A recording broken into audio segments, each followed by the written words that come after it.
మంగళగిరిలో దివ్యాంగ శక్తి పథకాన్ని CM Chandrababu, deputy CM Pawan Kalyan, మంత్రి లోకేష్ ప్రారంభించారు. అనంతరం మంగళగిరి నుంచి పెనుమాక వరకు దివ్యాంగులతో కలిసి ప్రయాణం చేశారు. కూటమి ప్రభుత్వం వచ్చాక దివ్యాంగులకు అందుతున్న సంక్షేమ పథకాలు, వారి బాగోగుల్ని అడిగి తెలుసుకున్నారు.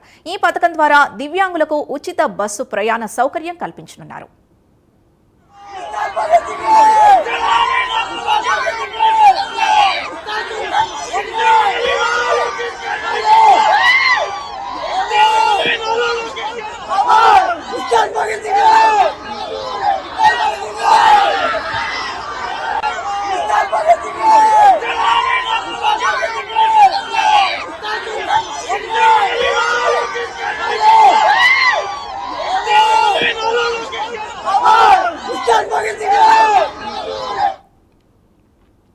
మంగళగిరిలో దివ్యాంగ శక్తి పథకాన్ని CM Chandrababu, deputy CM Pawan Kalyan, మంత్రి లోకేష్ ప్రారంభించారు. అనంతరం మంగళగిరి నుంచి పెనుమాక వరకు దివ్యాంగులతో కలిసి ప్రయాణం చేశారు.